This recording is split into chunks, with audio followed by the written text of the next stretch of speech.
Olá, aqui o Soberania em Debate, um programa do movimento SOS Brasil Soberano, dos Sindicatos Engenheiros no estado do Rio de Janeiro.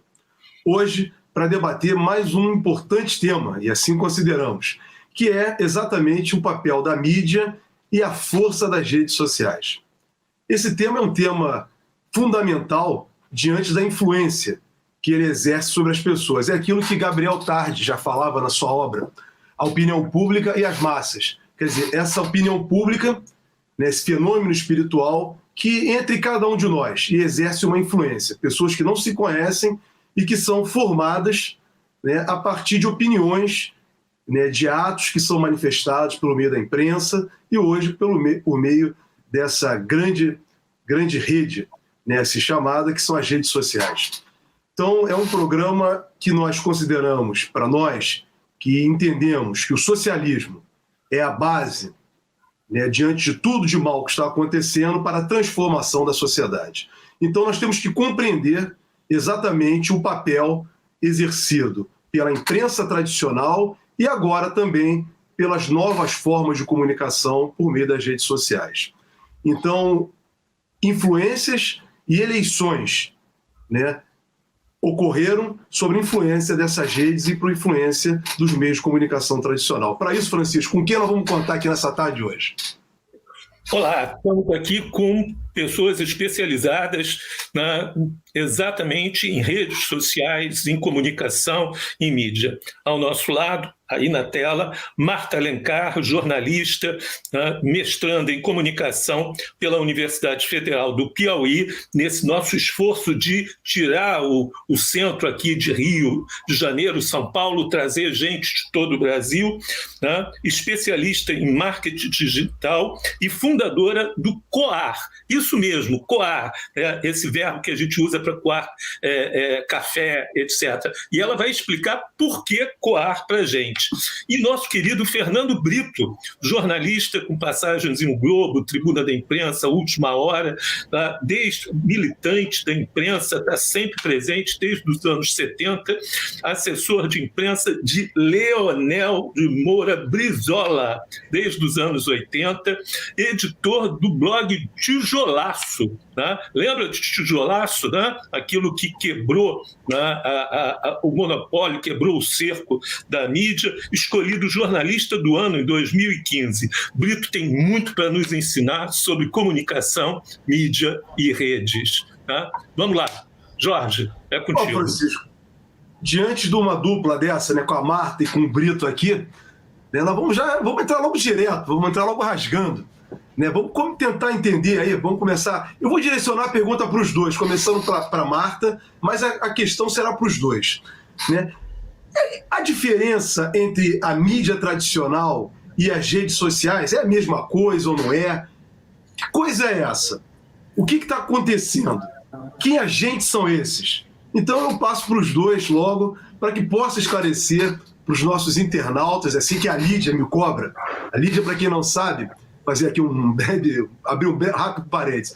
A Lídia é a jornalista que nos dá aqui toda a assessoria, ela é a Verônica Couto. Mas a Lídia fala, Folena, você tem que falar internautas, não fala telespectadores nem ouvintes, mas eu teimo e falo telespectadores e ouvintes. Então, para o nosso público poder entender hoje se há diferença entre redes sociais e a velha e tradicional mídia. Marta, começo com você.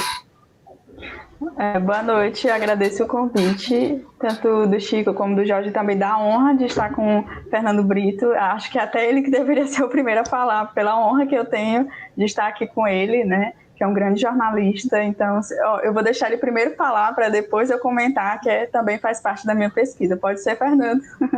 Pode, não tem problema nenhum. Passei para você uma deferência, mas já que você quer ouvir o mestre, né, ouvir o grande jornalista, o grande Fernando Brito, como disse o Francisco, né, aquele jornalista que trabalhou ao lado de Leonel de Moura Brizola, tem muito a nos dar, a nos ensinar a respeito desse tema e hoje um grande combatente das redes sociais. Brito, a diferença entre a mídia tradicional e as redes sociais? Eu não acho que exista uma mídia tradicional, eu acho que existe a mídia dos tempos. Cada tempo tem a sua mídia, né? Antes, por exemplo, da difusão da imprensa gutenbergiana, né? Qual era a maneira dos homens exprimirem para as multidões, para grandes quantidades de pessoas, as suas ideias, os seus sonhos, as suas viagens, as suas trips, como nós diríamos hoje? Era a monumentalidade, era a arquitetura, né? Tem uma passagem muito interessante no livro Nossa Senhora de Paris, que todo mundo conhece como a história do Corcunda de Notre Dame, em que um religioso chamado Cláudio coloca a mão sobre um livro e aponta para a catedral e diz, mostrando o livro, que isto substituirá aquilo. Né? Nós vivemos grandes e seguidas mudanças nesse caminho. Nós tivemos a revolução da imprensa escrita, dos jornais, que foi extremamente importante nos séculos XVIII e XIX. Depois, no início do século XX, nós tivemos a chegada do rádio, depois a chegada da televisão e agora a chegada da internet. O que varia, essencialmente, é a velocidade em que essas mídias vão se sucedendo e se tornando dominantes. Se você pensar, a mídia internet, ela conquistou esse espaço em muito pouco tempo. Nós estamos fazendo 20 anos desde que começaram os ICQs, que permitiam a conversa pessoa a pessoa na internet. Então, eu acho que elas são coisas que têm um substrato igual, mas que têm, né, maneiras de se expressar e maneiras de construir a linguagem que são muito diferentes. A internet, ela é um veículo de pouca argumentação. Tanto que a gente mesmo, os nossos amigos, brinca no Facebook dizendo, olha, vai um textão. 20 linhas já é textão. Não tem mais do que isso, né, como maneira de se expressar com alguma eficiência, porque se fizer mais que isso, ninguém lê. Né? Você sabe que 4 ou 5 páginas hoje é uma leitura exaustiva.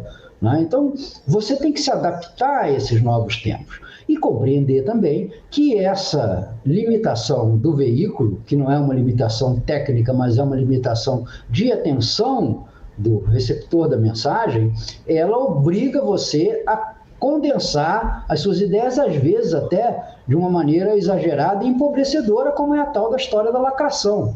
Né? A lacração é exatamente isso, você acaba com a argumentação de alguém com 2 frases e pronto, acabou, não tem mais discussão. É uma simplificação frequentemente estúpida, mas é típica desse veículo que nós estamos enfrentando. Né? Eu digo enfrentando porque, para a minha geração, ele é um enfrentamento, é uma necessidade que, com muita dificuldade, com muito esforço, a gente consegue dar conta dela, mas não com a habilidade e jamais com a linguagem que as novas gerações conseguem imprimir a ela. Porque, como naquela velha história do Asterix, né, nós temos que tomar a poção mágica para sermos eficientes aqui. E eles nasceram já dentro da poção, não precisam tomar nada, já estão usando aquela linguagem naturalmente. Então, essa pergunta, francamente, eu apesar de respondê-la, eu acho um tanto quanto ociosa, porque as redes são. Não importa se eu gosto delas ou se eu não gosto delas, e eu até confesso, não gosto. Elas estão aí, elas são uma realidade, elas não vão deixar de fazer parte do nosso, digamos assim, meio ambiente. Né? E a natureza de todo ser vivo, né, é de se adaptar ao seu ambiente, ou perecer. Né? Como nós não queremos perecer, a gente tem que se adaptar a ele. Obrigado, Brito, pelo seu esclarecimento aí. Marta, e aí? Há diferença ou não há? Como que fica a formação da opinião pública diante desse cenário? Eu acredito que sim, eu acredito que existam certas diferenças, porque de alguma forma o termo rede social ele já existe antes mesmo de internet, né? Embora esse termo seja empregado, mas existem estudiosos que falam que o termo em si é questão de comunidade, né, de troca de interesses, questões culturais, sociais, psicológicas, por isso que o termo em si não é a questão só da internet, né? Lógico, como o próprio Brito falou, a questão a internet favoreceu ou contribuiu para várias mudanças, desde a década de 90 nas redações jornalísticas, inclusive a questão da própria imersão dos computadores na década de 80 na Folha de São Paulo, e depois os outros grandes conglomerados midiáticos começaram também a aderir a essa questão da internet, de fazer uma redação ou um texto jornalístico mais rápido. A questão que a gente está num cenário muito mais complexo, porque as próprias plataformas digitais, elas interferem na questão da questão da distribuição da informação, né? Porque antes, essa questão da distribuição da informação partia diretamente de nós jornalistas. E hoje as plataformas, elas de alguma forma dominam esse mercado. Existem sim os conglomerados midiáticos, a questão das plataformas digitais, existe sim termos de mídia alternativa, mídia independente, embora ontem mesmo eu estava num evento e pesquisadores, assim, pós-doutores, doutores, criticando esse termo mídia independente. Então, assim, existe toda essa questão, né? Existem pesquisadores que defendem, pesquisadores que criticam esse tipo de termos, né? Embora eu acredito que tudo é oportuno nesse cenário que estamos vivendo e que o desafio hoje é justamente levar essa informação de credibilidade e as pessoas acreditarem na nossa informação. Acredito que o Brito entende o que eu quero dizer. Porque hoje em dia, se alguém discorda do seu posicionamento, eu estou falando como jornalista, não questão de posicionamento pessoal, a questão da informação em si, se eles não acreditam naquela informação, eles não, por mais que você diga que aquela informação é baseada em fatos, eu não estou falando de opinião pessoal da Marta, estou falando de fatos. Se a pessoa não quiser acreditar, porque é um posicionamento político, social, elas não levam adiante, elas preferem acreditar naquela informação que foi passada por uma pessoa que, de certa maneira, é totalmente um boato, entendeu? Então, assim, hoje em dia está um cenário mais complicado, inclusive para a questão dos próprios conglomerados midiáticos. Eu falo, por exemplo, Folha, Globo, que estão tentando se aproximar dessas redes ou dessas plataformas digitais para justamente se autoafirmarem como veículos de credibilidade, veículos que sempre levaram informação para a população, mas estamos enfrentando um cenário de descrédito, né? Por isso que talvez a própria internet esteja dando novos formatos para o jornalismo, questão não só de blogs, mas outros tipos de mídias, para justamente até talvez contribuir para essa recuperação da credibilidade jornalística. Isso é uma coisa que eu falo muito na minha pesquisa. Estamos vivendo um cenário de descrédito da própria profissão, né? E hoje em dia, inclusive o termo fake news, Donald Trump e outros aí líderes, que eu não vou citar, porque quando eu falo o nome do Bolsonaro, às vezes eu sou condenada, a gente nota que eles mesmos usam esse termo fake news para justamente deslegitimar o papel do jornalista. Então, estamos num cenário bem complexo. Perfeito. Uma coisa que eu queria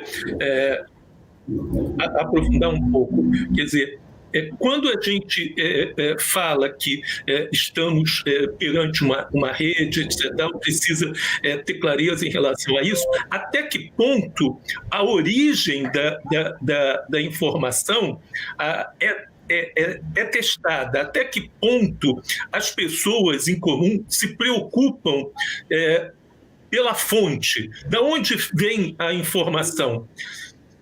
As pessoas estão preocupadas com isso ou elas simplesmente replicam, leem, sem se preocupar de onde vem essa informação? A minha resposta para você, Chico, infelizmente, é quase nunca. Entendeu?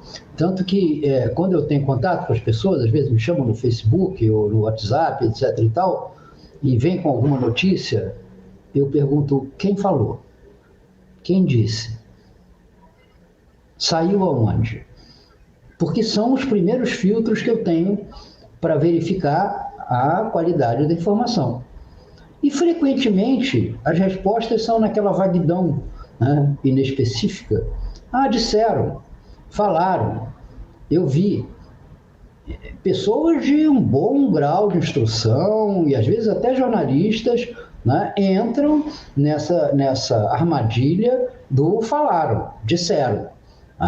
E eu não posso negar que a própria grande mídia também entra, porque ela transforma versão e acusação em fato e realidade. Não é raro isso, né? Tanto que você vê, qual é o primeiro divisor político que hoje está colocado por a população? É a honestidade, o roubou ou não roubou? Né? É corrupto ou não é corrupto? Né?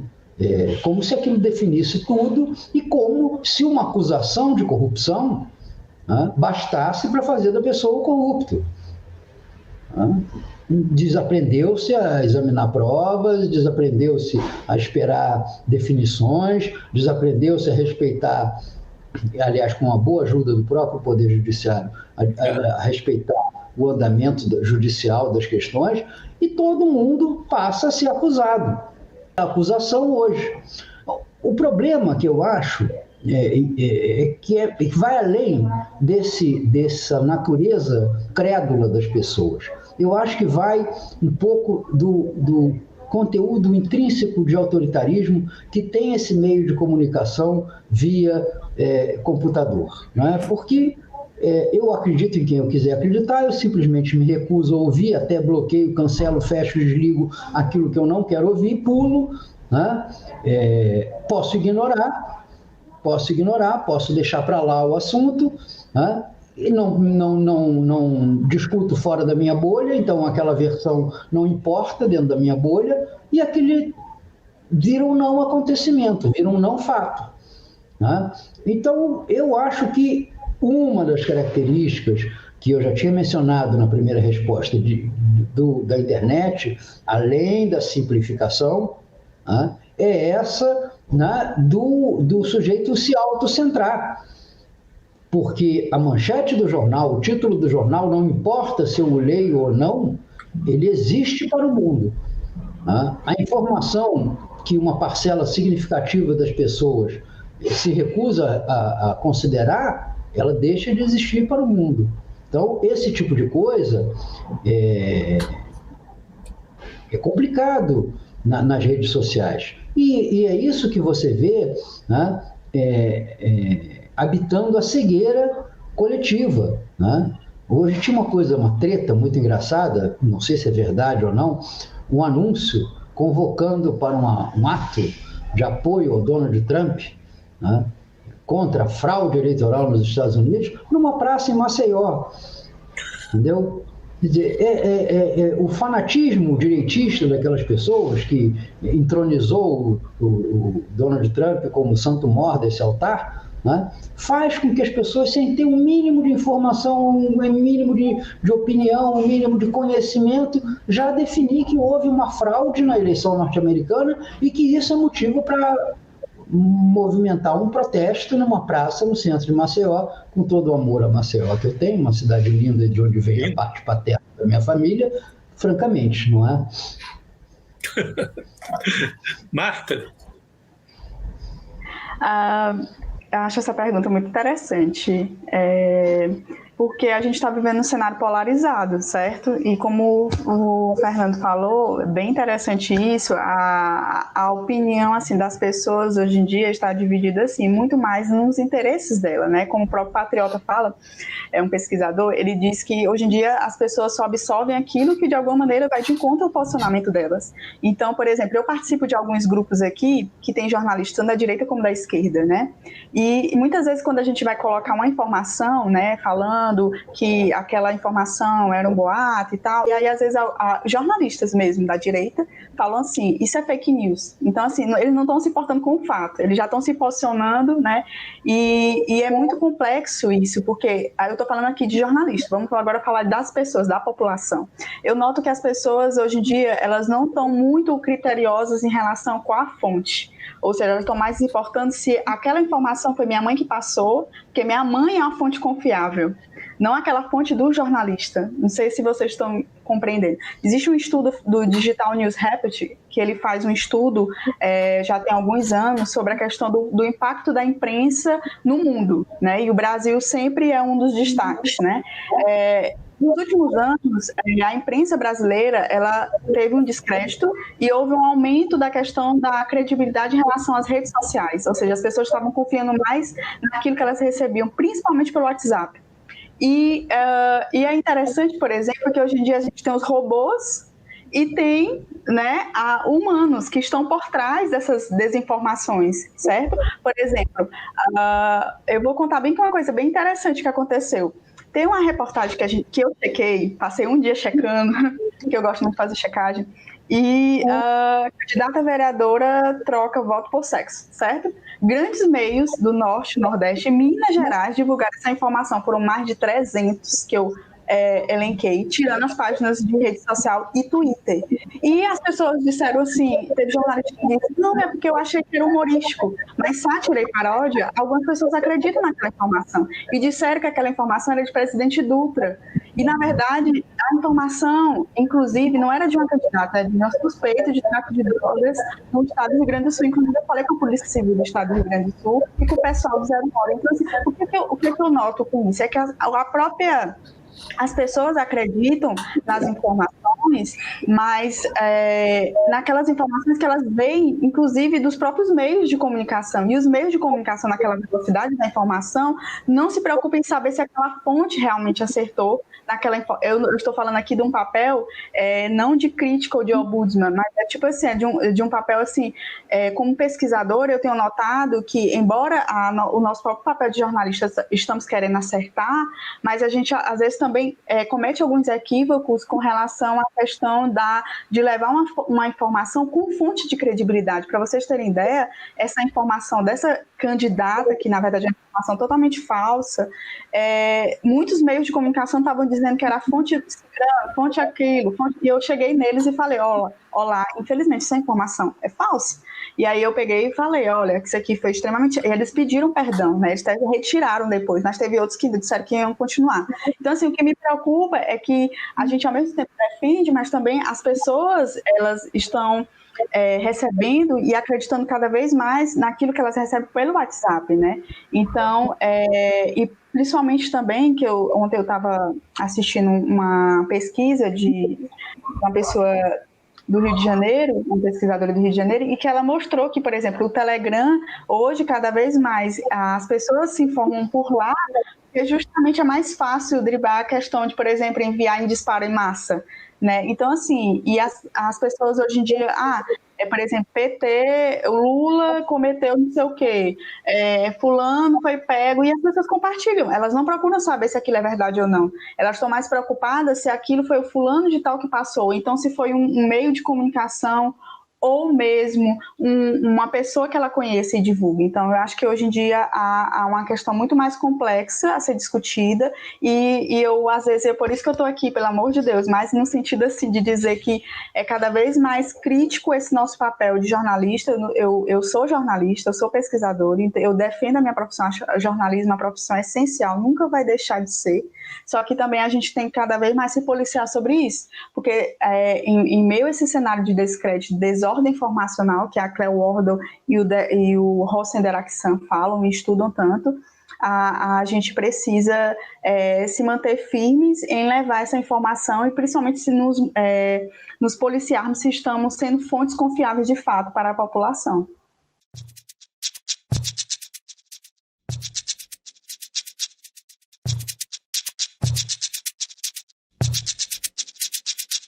O Soberania em Debate, um programa do movimento SOS Brasil Soberano, do Sindicato dos Engenheiros no estado do Rio de Janeiro. Hoje nós estamos debatendo aqui com a Marta Alencar e o jornalista Fernando Brito a mídia e a força das redes sociais.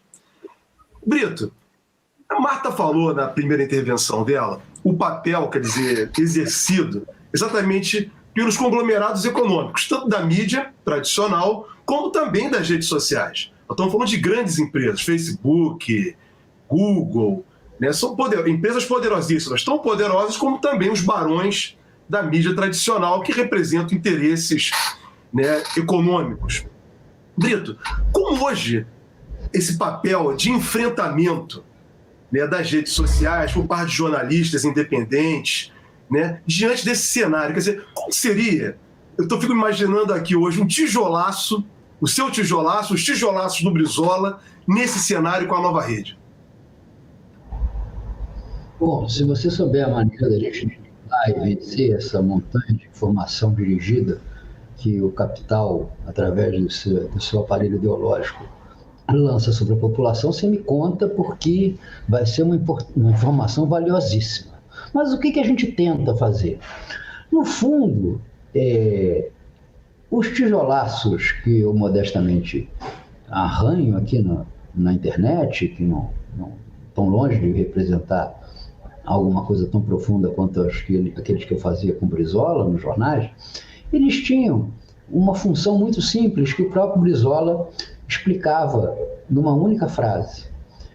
E às vezes eu objetava a ele que aquele texto estava muito longo, que aquela letra estava muito pequena e porque tinha assunto demais. E ele virava para mim e dizia naquela voz característica dele assim: mas Brito, precisamos dar munição para o nosso pessoal. Então eu acho que é isso que a gente tem que fazer. A gente tem que dar elementos de informação para que as pessoas possam refletir e construir o seu pensamento. Nós não temos que entrar, por mais que isso seja atraente do ponto de vista econômico, do retorno que dê em cliques, no retorno que, portanto, dá economicamente, eu acho que nós não temos que entrar na questão de caçar audiência, com soluções fáceis, com assuntos irrelevantes, com temas, desculpa a expressão, idiotas, como esse que a Marta mencionou agora, da candidata que trocaria votos por sexo, que saiu ontem, chegou até mim, até o assunto, e que atrai audiência, atrai curiosidade. Mas a gente tem que se reservar um papel de dar informação, de entender que eu não vou competir com a grande mídia, com os grandes portais. Não adianta eu dizer, o Biden passou na Geórgia, porque aquela notícia está em todos os lugares, é uma informação que não soma coisa alguma. Agora, se eu puder fazer um raciocínio sobre o que é a vitória eleitoral provável do Biden e a vitória política que ele ainda não conseguiu e, ao contrário, se distanciou dela com a votação expressiva e massiva que o Donald Trump fez, eu acho que eu vou estar fornecendo às pessoas algum tipo de conexão de informações que é útil para elas elaborarem o raciocínio delas. Então, procurar levar esse tipo de informação que ajuda as pessoas a pensarem, ajuda as pessoas a concatenarem as suas ideias, é muito importante, e eu acho que esse é o papel da mídia chamada, né? Pessoas, eu concordo com você, Marta, que é um pouco inexato o termo, mídia independente, porque não é o fato de ser independente que a torna positiva. Eu acho que ela é uma mídia desligada do grande capital financeiro. E isso sim é a nossa definição. Então, esse é o nosso papel de colocar as informações de uma maneira que ajude as pessoas a elaborarem. Ao contrário do que se chama de influência nas redes sociais. Eu não quero que as pessoas sigam a minha opinião porque eu dei uma opinião X qualquer, ou porque eu tratei do assunto abóbora, o pepino XYZ. O papel da gente é ajudar as pessoas a pensarem. E isso não é um papel, a gente tem que assumir isso, não é um papel de um jornalismo de massa, nunca foi. Nunca foi. Os grandes jornais populares que vendiam a rodo no tempo que se vendia jornal, não eram assim. Eram jornais simplificados, eram jornais que as matérias não podiam exceder 40, 50 linhas. E olhe lá, eram jornais que chamavam sempre a atenção para assuntos escandalosos. Tudo bem que não era a baixaria que hoje está institucionalizada, mas sempre foi assim. O que eu vejo ser feito nos jornais, nos veículos de comunicação, através da internet, olha, às vezes dá vergonha de viver nesse mundo, sabe? Porque é burro, é simplificado ao extremo, sabe? É lacrador, sabe? Não, eu não acho que isso a gente possa se conformar com isso. A gente tem que tentar, né, do nosso pequeno caixotinho aqui, falar para as pessoas, reflitam, pensem, ajam com razão, ajam com ponderação, porque era assim que nós éramos. Nós não éramos lacradores, nós não éramos pessoas que tudo diziam escracha, lincha, mata, sai, fora, cancela, demite. Isso não era a nossa natureza. Quem falava assim eram esses apresentadores de programa Mundo Cão. E quem fala assim é o Steve Bannon, mandando que se degole o Dr. Antônio Fauci, porque tem opiniões sobre a pandemia. Nós não podemos nunca deixar que na nossa linguagem, na nossa estrutura de comunicação, esses valores que sempre nortearam o exercício ético da profissão se percam no fácil, no atraente e no monstruosa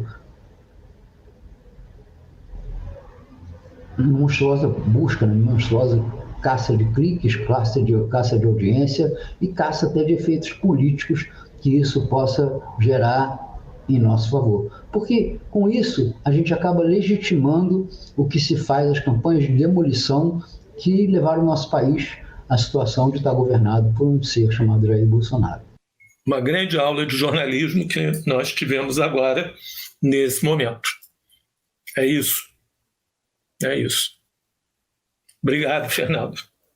O jornalismo ele é fundamental justamente nessa questão de ser o intercessor entre a população e os grandes políticos ou os políticos que têm atuado, né?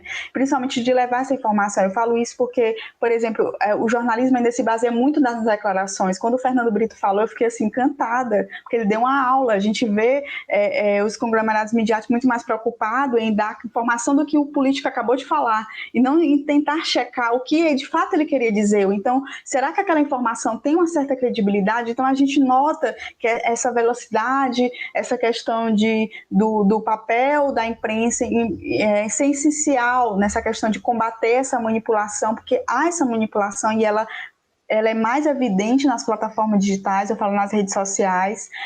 Talvez a gente teria um cenário um pouco mais diferente. Agora, dizer assim, há uma fórmula mágica, eu estaria sendo leviana com vocês e também com o público que nos assiste, porque não existe. Não existe, eu acho que dificilmente existirá. As 3 grandes cadeias norte-americanas, ABC, CBC e NBC, interromperam essa manhã o discurso do presidente Trump, tiraram ele do ar, imediatamente colocaram seus âncora na TV americana. É uma instituição. Esses caras têm um poder imenso, né, e uma credibilidade imensa, dizendo que estavam, e essa frase soa em inglês de uma forma muito poderosa: estamos tirando o presidente dos Estados Unidos do ar porque ele está mentindo. Né? Não há evidência de fraudes nas eleições dos Estados Unidos. A CNN continuou com ele até o final e, quando terminou, desancou de uma forma horrenda para a reputação do presidente dos Estados Unidos, nunca vista antes. Quando você vê essas 4 cadeias que praticamente monopolizam, né, a transmissão ao vivo nos Estados Unidos, né, terem um comportamento desse tipo, né, nós temos aqui a enunciação de um novo paradigma, de um novo elemento, pelo menos na mídia televisionada americana, inédita, que nunca foi colocada em prática por uma televisão, por uma cadeia de televisão corporativa brasileira. Qual o impacto que a gente pode esperar desse paradigma, se isso é, de fato, a enunciação de um paradigma para a mídia brasileira? Acho que a atitude da CNN, por exemplo, deixa falar e desanca o que ele diz. É uma atitude, para mim, muito mais correta do ponto de vista profissional, do ponto de vista da ética do jornalista, do que a atitude de cortar simplesmente a fala de um presidente da República, seja ele quem for. Acho que é um autoritarismo que não deve ser aplaudido, porque o que funciona contra o Trump também funciona contra o Biden. O que funciona contra a direita também funciona, como a esquerda funciona com muito mais eficiência. Há um ditado famoso que diz o seguinte, que o Nixon fez nas relações dos Estados Unidos com a China, o que o Kennedy não podia fazer. Se o Kennedy fizesse, ele seria acusado de estar entregando os Estados Unidos para a China, e de estar sendo complacente com o comunismo, etc. E tal. E o Nixon, como era um cara de extrema-direita, podia fazer aquilo sem que ninguém dissesse que o Nixon estava entregando os Estados Unidos para os vermelhos. Então, a gente tem que ter muita calma, muita tranquilidade em relação a isso. Eu acho que essa atitude de cortar a palavra, né? Porque, imagine só, nós tivemos, até me lembrou muito esse episódio dos votos que demoram a chegar, nós tivemos um episódio do Proconsult com Brizola no Rio de Janeiro, né, em que eles só apuravam a Zona Sul e apuravam os municípios que eram bons para o Moreira Franco e deixavam as áreas que eram favoráveis para o Brizola para o final, etc., levando a população a crer que a eleição estava decidida em favor do Moreira Franco, etc., e quando começaram a chegar os votos da Zona Oeste, da Baixada Fluminense, aquilo se mostrou falso. Então, imagina, por exemplo, se o Brizola não tivesse tido a oportunidade de fazer como ele fez numa entrevista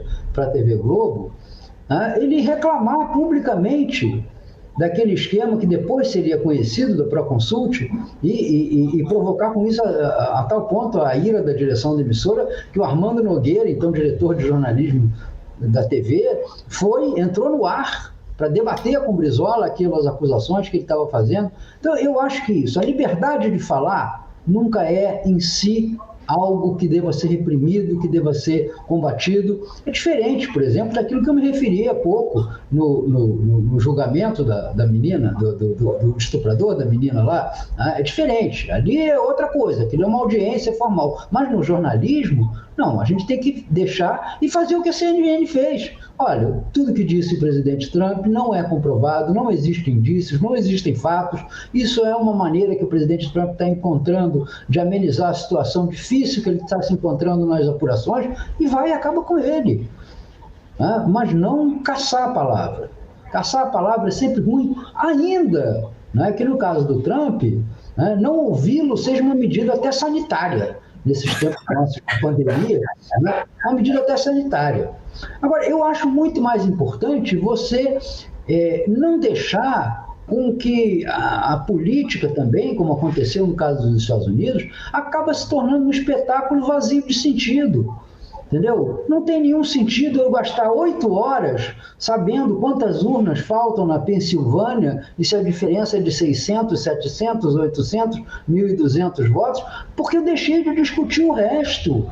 Então, para mim, essa é a questão que a mídia está escolhendo ao fazer o show das eleições norte-americanas, está deixando de informar, deixando de esclarecer, deixando de conscientizar e permitir a reflexão das pessoas sobre algo que é muito mais sério, que é muito mais grave, que é muito mais importante e que vai se refletir, como se refletiu na primeira onda, em todo o planeta, não apenas do lado de fora, onde está acontecendo primeiro.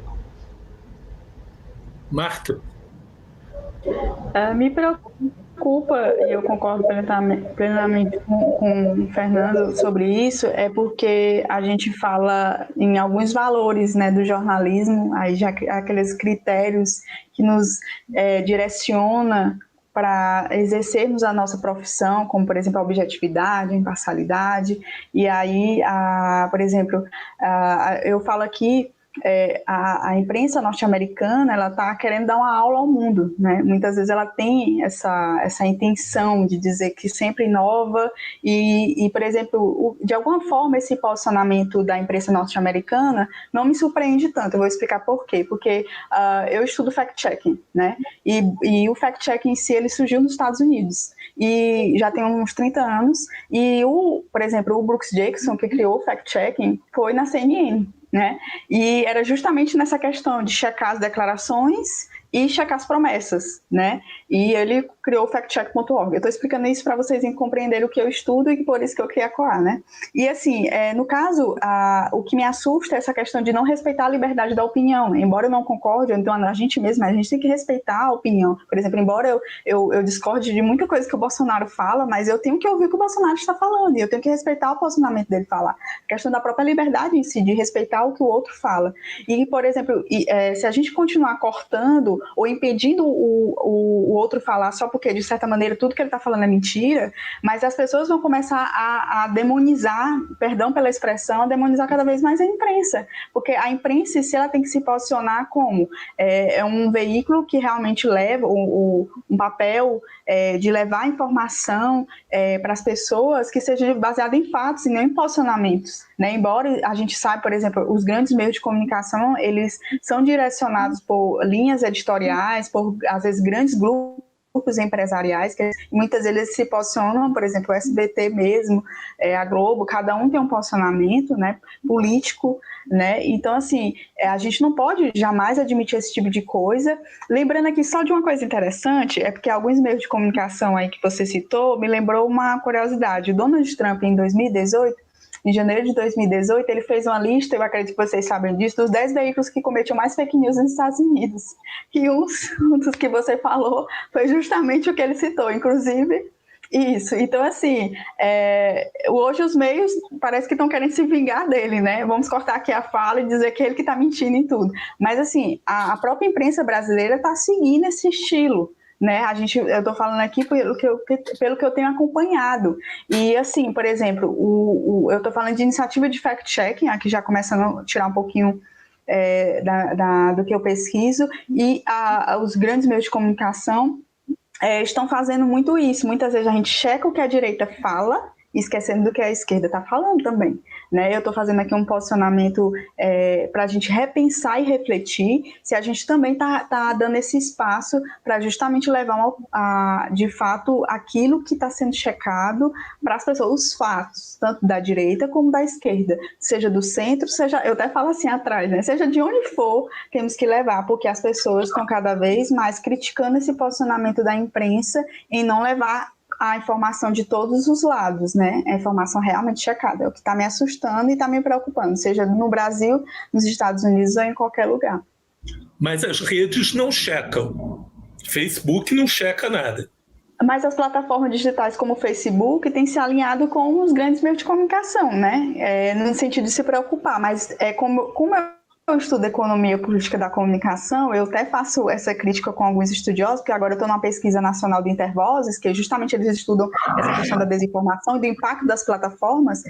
Eu até comentei isso na semana passada, conversando com eles, que as plataformas, elas não foram as únicas responsáveis pelo cenário que nós estamos vivenciando hoje, mas elas são as grandes responsáveis, né? E assim, existe um interesse financeiro, né? Por exemplo, eu vou falar aqui um caso. O Sleeping Giants, né, que eles atuam aí notificando as empresas e os meios de comunicação sobre os anúncios, por exemplo, o jornal Cidade Online, que publica muitas fake news, todo mundo sabe disso, e outros grandes sites aí, assim, eles são extremamente declarados da direita, né? Não tem como. Eu não estou dizendo que é porque eles são da direita e são fake news, mas eles realmente divulgam fake news.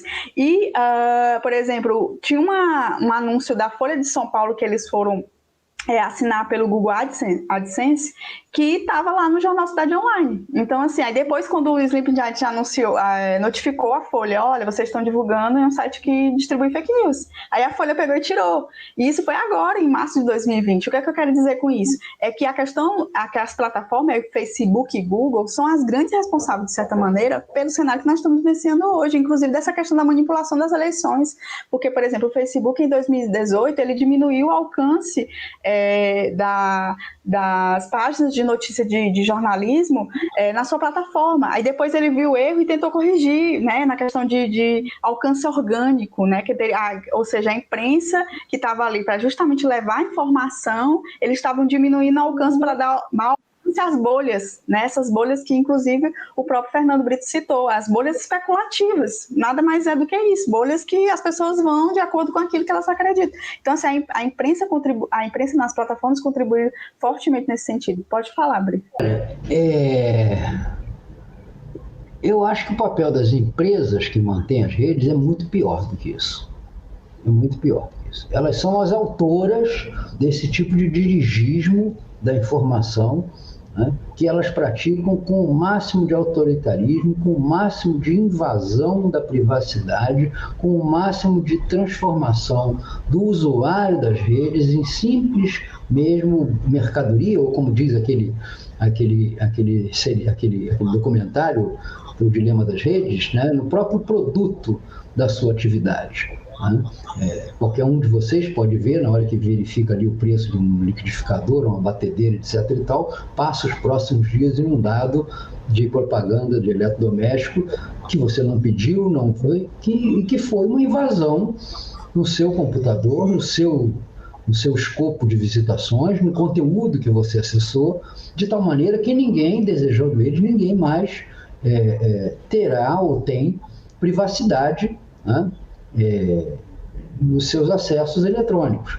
E o acesso eletrônico, como correspondência que é, porque na verdade você está acessando uma fonte de informações, ele deveria ser privado, certo? Ninguém tem nada a ver com sites que eu acesso, onde eu estive, onde eu li, etc. e tal, salvo se por razões criminais, penais, alguma delas tiver servido como meio para a prática de crime.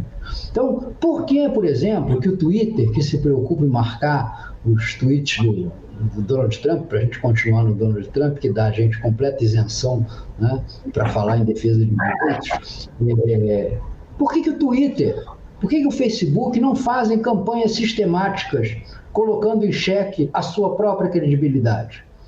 Algo assim grosseiramente, dizendo, não acredite em tudo que você ali, verifique, cheque, procure saber, não siga as informações.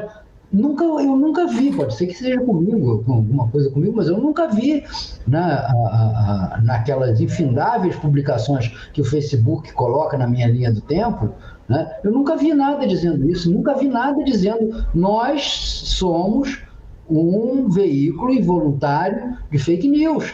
Nós somos, e você tem, para se proteger, por mais que nós tentemos deter esse tipo de atividade, para se proteger, você tem que se informar, você tem que apurar, você tem que não acreditar em tudo que você lê aqui cegamente. Nunca vi isso. O poder que essas redes têm é gigantesco.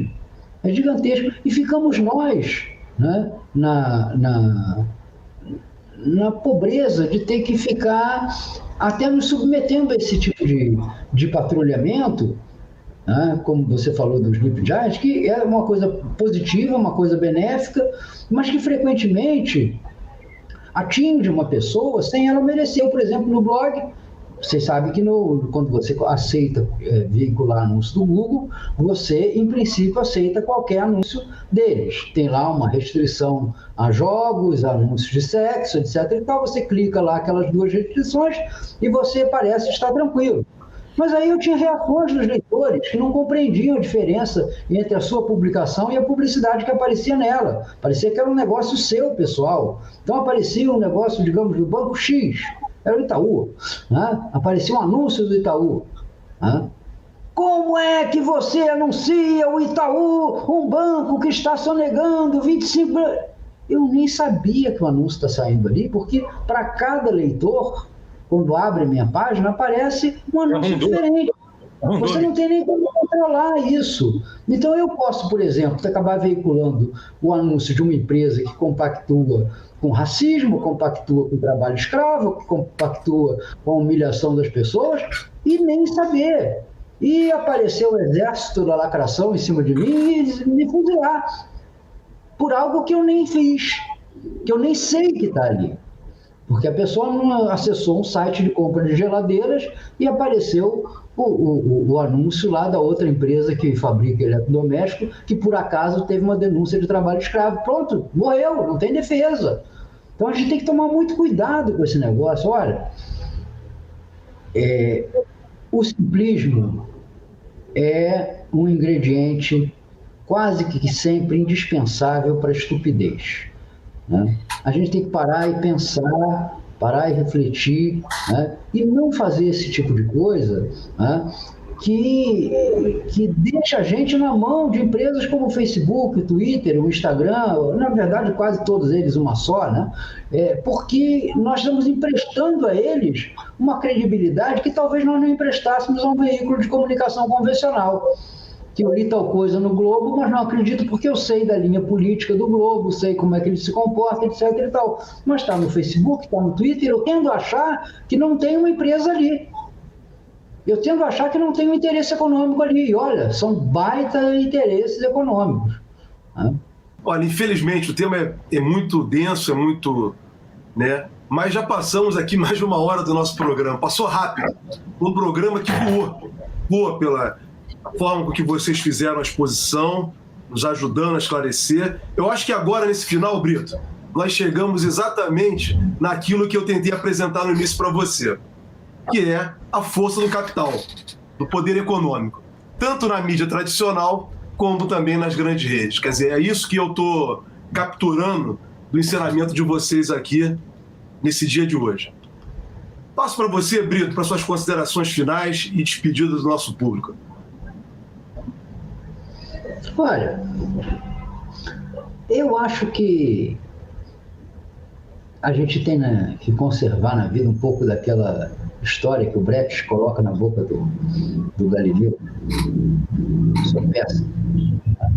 Quando a gente pensa, né, na quantidade de deficiências, na natureza empresarial que a comunicação tomou, enquanto isso afasta a imprensa da verdade, enquanto isso afasta a imprensa dos interesses da grande maioria da população, mas a gente tem que reconhecer uma coisa, que tal como a Terra, né, não era o centro do universo, né, a liberdade é da essência do ser humano.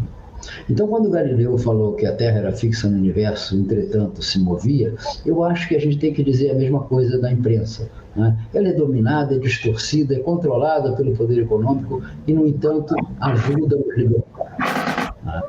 Então, tudo que aumenta a capacidade humana de comunicação, tudo que torna o universal, ou mais próximo do universal, a capacidade das pessoas dialogarem, debaterem, as pessoas aprenderem, ouvirem alguma coisa diferente da versão que ela ouve quando a comunicação é controlada por muito pouca gente, tudo isso é positivo.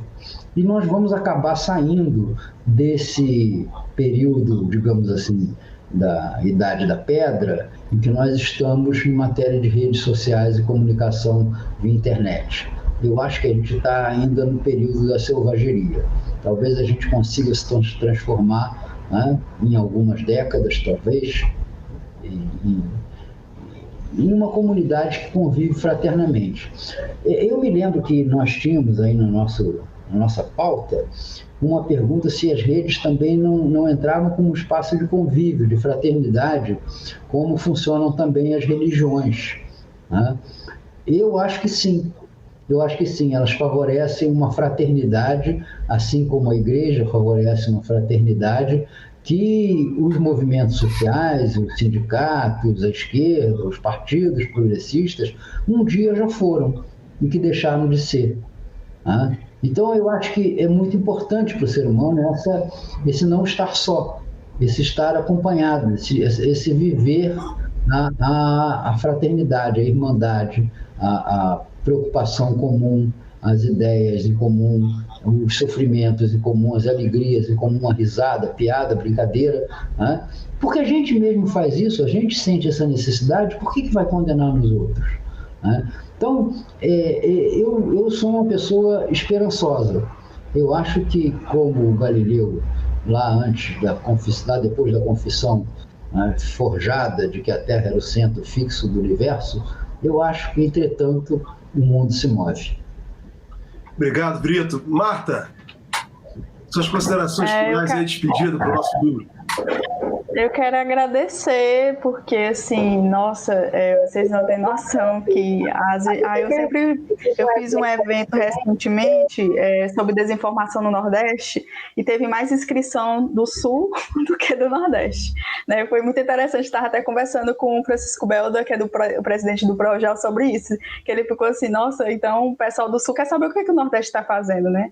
E assim, eu me sinto muito honrada por estar aqui, falando um pouquinho para vocês sobre o que eu tenho estudado. Então, assim, eu sou muito grata ao Chico, posso chamar assim, né? Não Francisco, Chico, e ao Jorge, e ao Fernando, por uma verdadeira aula com o Fernando, assim, uma honra mesmo. E é isso, gente, assim, do Piauí para hoje estar aqui falando com vocês é uma gratidão enorme. E Coai, por causa que eu amo café, não sei se você dá para ver, eu sou apaixonada por café, tenho até tatuagem de café, então tudo tem a ver, tá? Porque foi uma das perguntas que estava lá, foi por isso, é por isso que eu criei e estou tentando levar, e também uma homenagem a Fabiane Maria de Jesus, tá?